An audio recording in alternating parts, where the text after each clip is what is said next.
সিলেটে বন্যা পরিস্থিতির উন্নতি হলেও দুর্দশা কাটছে না পানিবন্দী মানুষের।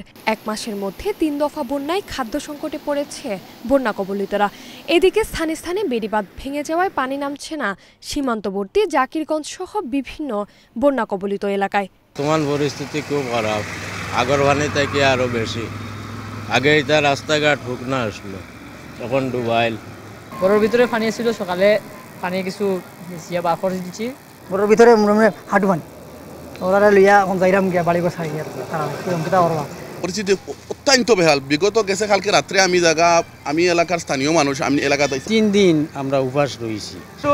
যারা আছে এরা অন্যান্য কুটুম্ব বাড়িতে আর কি বিভিন্ন জায়গা একদম পানি প্লাবিত হয়ে গেছে। এইটা জায়গা পর্যন্ত গিয়া ত্রাণ পৌঁছে না। উজান থেকে নেমে আসা পাহাড়ি ঢল ও গেল কয়েকদিনের বৃষ্টি ও ভারী বর্ষণে উত্তরের জেলা গাইবান্ধায় পানিবন্দী হয়ে পড়েছে প্রায় লক্ষাধিক মানুষ। দেখা দিয়েছে খাবার ও বিশুদ্ধ পানির সংকট। বন্যার তোপে ভেঙে গেছে 7টি প্রাথমিক বিদ্যালয়, বন্ধ ঘোষণা করা হয়েছে 63টি শিক্ষা প্রতিষ্ঠান। খাবার পানি ওই যে লোক আদা মাইসি বেতন আনি আইনা খাই, গরুর পানিও মাইসি বেতন আইনা খিলাই। বাচ্চা ছেলের খাবার দাবার অনেক কষ্ট। ঘরের মধ্যে পানি, মেলা পানি হয়েছে, আর ছোট ছেলে খাওয়ার জন্য কান্দাকাটি করে।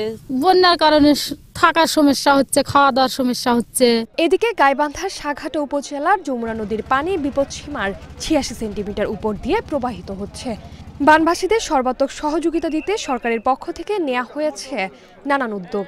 বিভিন্ন জায়গায় নগদ টাকাও দেওয়া হচ্ছে এবং জিআরের চালও কিন্তু পর্যাপ্ত পরিমাণে বরাদ্দ করা হয়েছে। তারপরেও যদি লাগে আমরা আরো প্রস্তুত আছি। এদিকে প্রতিশ্রুতি নয়, স্থায়ী বাঁধ নির্মাণের দাবি জানিয়েছেন বন্যায় ক্ষতিগ্রস্ত মানুষেরা।